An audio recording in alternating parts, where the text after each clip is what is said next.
नमस्कार, मेरा नाम भवतोष फोगाट है और आपका हमारे YouTube channel physics by Bhavtosh Phogat में स्वागत है। तो स्टूडेंट्स, आज हम आपको बताएंगे अल्फा स्कैटरिंग एक्सपेरिमेंट के बारे में। ये गीगर मेडिसन स्कैटरिंग एक्सपेरिमेंट भी कहते हैं इसे। इसमें क्या होता है, इसका आप पूरा सेटअप देख सकते हो। हमारे पास एक सोर्स है अल्फा पार्टिकल का, जिसे इन्होंने लिया, बिस्मिथ को लिया, जहाँ से अल्फा पार्टिकल्स निकलेंगे। इसे एक नैरो बीम बनाने के लिए इन्होंने लेड की ईंटों का इस्तेमाल किया ताकि अल्फा पार्टिकल्स बिल्कुल सीधा जाए। अल्फा पार्टिकल्स आगे जाके टकराता है एक गोल्ड की फॉइल से, और ये बहुत ही पतली होती है। एक मेटल फॉइल है छोटी सी, मतलब बहुत पतली, 10⁻⁸ मीटर की होती है। तो जब अल्फा पार्टिकल्स इससे टकराए तो ज़्यादातर पार्टिकल्स सीधे निकल गए। यहाँ पे क्या है, ये जिंक सल्फाइड की स्क्रीन है और यहाँ पे एक डिटेक्टर है। डिटेक्टर में एक माइक्रोस्कोप लगा हुआ है और जिंक सल्फाइड की स्क्रीन है। डिटेक्टर अल्फा पार्टिकल्स जो आते हैं टकराने के बाद गोल्ड फॉइल से, उन्हें डिटेक्ट करता है। तो ज़्यादातर पार्टिकल्स क्या हुए, सीधे निकल गए, लेकिन 8000 में से कोई सा एक ऐसा पार्टिकल था जो वापस रिफ्लेक्ट हो गया, यानी 90 डिग्री से वापस से ज़्यादा रिफ्लेक्टेड बैक हुआ, और कुछ थीटा एंगल पे रिफ्लेक्ट हुआ, यानी कि बस एक ही था। 8000 में कोई एक पार्टिकल्स वापस रिफ्लेक्ट हो गया और ज़्यादातर जो पार्टिकल्स थे वो बिल्कुल सीधे निकल गए। तो ये रदरफोर्ड जी ने देखा और इसके आधार पे उन्होंने अपना एटम का मॉडल दिया। तो अब बात करते हैं रदरफोर्ड मॉडल ऑफ एटम की।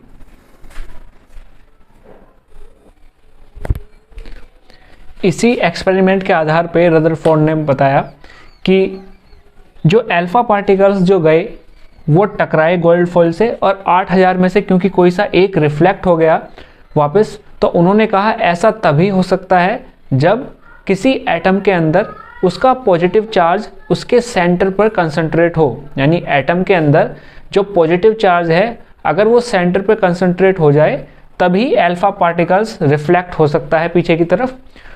और उन्होंने ये जो उनका सिद्धांत था, ये न्यूक्लियर मॉडल ऑफ एटम से मैच करता है। यानी रदरफोर्ड ने जो न्यूक्लियर मॉडल ऑफ एटम दिया, उसमें उन्होंने कहा कि जो एटम होता है उसका जो पॉजिटिव चार्ज होता है वो उसके न्यूक्लियस पर कंसंट्रेट होता है, ठीक है, और काफ़ी सारा पार्ट जो होता है एटम्स का वो खाली होता है।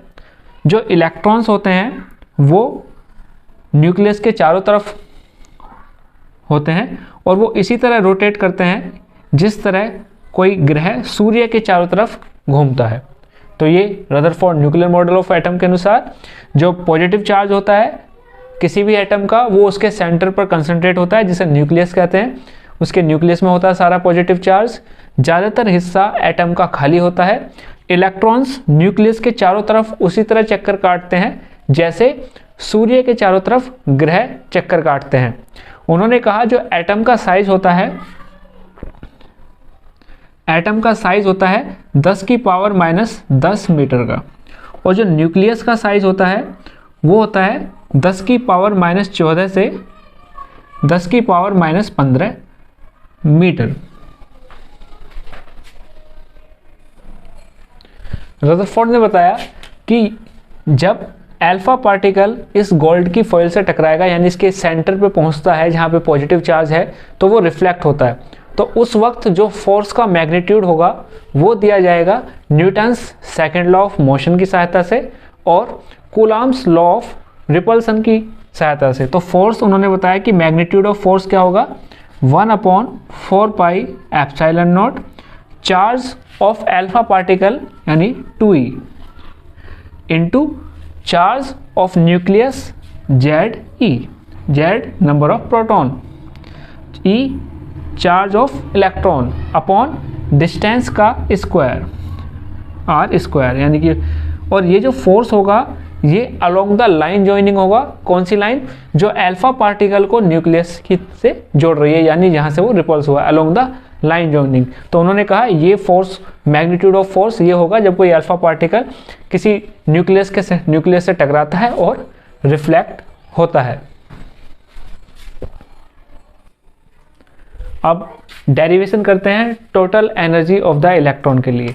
तो रदरफोर्ड ने जो बताया, उन्होंने कहा एटम का जो टोटल मास होता है वो बीच में न्यूक्लियस पर कंसंट्रेट होता है, मतलब सारा मास न्यूक्लियस पर होता है। इसके आसपास इलेक्ट्रॉन्स घूमते रहते हैं, तो जिस पाथ पे घूमते हैं उसे ऑर्बिट कहते हैं इसका। तो इलेक्ट्रॉन्स बाहर की तरफ घूमते रहते हैं ये।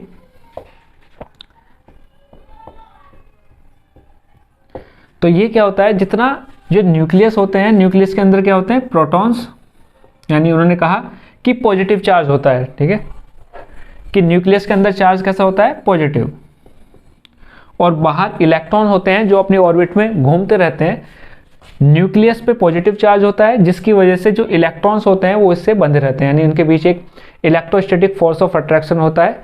और इसी फोर्स की वजह से ये इलेक्ट्रोस्टैटिक फोर्स ऑफ अट्रैक्शन जो होता है पॉजिटिव चार्ज और नेगेटिव चार्ज के बीच, उसी की वजह से जो इलेक्ट्रॉन्स होते हैं वो पाथ पे घूमते रहते हैं ऑर्बिट्स में, और वही सेंट्रीपिटल फोर्स प्रोवाइड करते हैं। तो अगर हम मान लें कि इलेक्ट्रोस्टैटिक फोर्स क्या है, Fe, तो वो किसके बराबर होगा, सेंट्रीपिटल फोर्स के बराबर। तो अब इनकी वैल्यू रख दें, तो इलेक्ट्रोस्टैटिक फोर्स ऑफ अट्रैक्शन क्या होगा, 1/4 पाई एप्सिलॉन नॉट, कूलम्ब्स ने दिया था। Q1 चार्ज ऑफ इलेक्ट्रॉन, हालांकि नेगेटिव होता है लेकिन हम मैग्नीट्यूड लेंगे तो plus, charge on proton upon इनके डिस्टेंस का square equal to centripetal force का फॉर्मूला क्या होता है, mv²/r। अब यहाँ से v² की वैल्यू अगर हम निकालें तो सबको उधर भेज देंगे, r को इधर और m को इधर। तो v² हमारा हो जाएगा, ये था 1/4 pi epsilon not E²/r², r ऊपर चला गया और m नीचे आ गया, इससे ये पावर कैंसिल, और ये हो हमारे पास आ जाएगा v² E²/4 pi epsilon not r into m। ये आ गया v² की वैल्यू। अब अगर हमें काइनेटिक एनर्जी निकालनी है तो क्या फॉर्मूला होता है, हाफ mv²। तो काइनेटिक एनर्जी का फॉर्मूला निकालेंगे हम। काइनेटिक एनर्जी होती है हाफ mv²। अब इसकी वैल्यू रख देंगे, हाफ m, v² की वैल्यू यहाँ से रखेंगे E²/4 pi epsilon not r m। m से m कैंसिल, तो ये हो गया E²/8 pi epsilon not r। तो ये हमने काइनेटिक एनर्जी निकाली, ये है काइनेटिक एनर्जी का डेरिवेशन। पोटेंशियल एनर्जी क्या होती है, वो काइनेटिक एनर्जी की हाफ होती है, और साइन उसकी डायरेक्शन कैसी होती है, -r की तरफ। तो ये हो जाएगा -E²/4 pi epsilon not r। ये है हमारी पोटेंशियल एनर्जी। अब टोटल एनर्जी अगर हमें निकालनी है तो टोटल एनर्जी क्या होती है, दोनों का सम। तो टोटल एनर्जी का डेरिवेशन हम निकालेंगे, इन दोनों को जोड़ देंगे। टोटल एनर्जी हो जाएगी हमारी kinetic energy plus potential energy.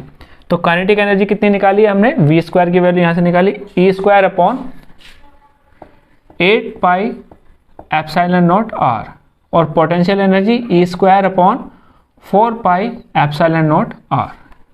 तो यहाँ पे एलसीएम आ जाएगा हमारा 8 पाई एप्सिलॉन नॉट r। तो ये तो ऐसे ही रहेगा, और ये हो जाएगा माइनस, क्योंकि 4 है और यहाँ 8 है, तो डिवाइड करेंगे, कितना आ गया 2। तो घटाएंगे, कितना आया, -E²/8 pi epsilon not r। तो ये हो गया total energy of the electron.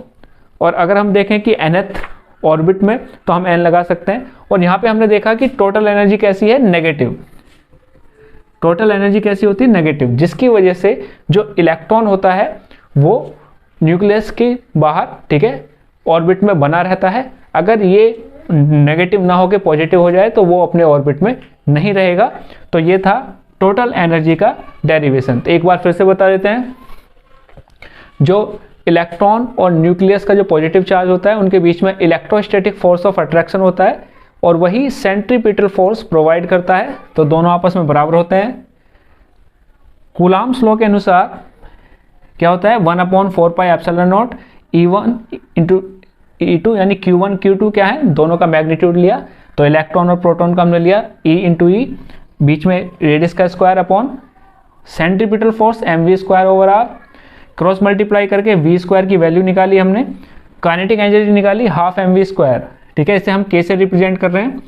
अब v स्क्वायर की वैल्यू रखी, m से m कैंसिल, ये हमारी काइनेटिक एनर्जी, पोटेंशियल एनर्जी इसकी आधी होती है और नेगेटिव r की तरफ होती है इसकी डायरेक्शन, और टोटल एनर्जी इन दोनों का सम, तो ये आ गया टोटल एनर्जी, और कैसी होती है, नेगेटिव, जिसकी वजह से ये ऑर्बिट में न्यूक्लियस के चारों तरफ ऑर्बिट में इलेक्ट्रॉन्स बने रहते हैं। अगर पॉजिटिव नहीं होंगे तो इलेक्ट्रॉन्स अपने ऑर्बिट में नहीं रहेंगे। तो आज की वीडियो में इतना ही। वीडियो देखने के लिए धन्यवाद।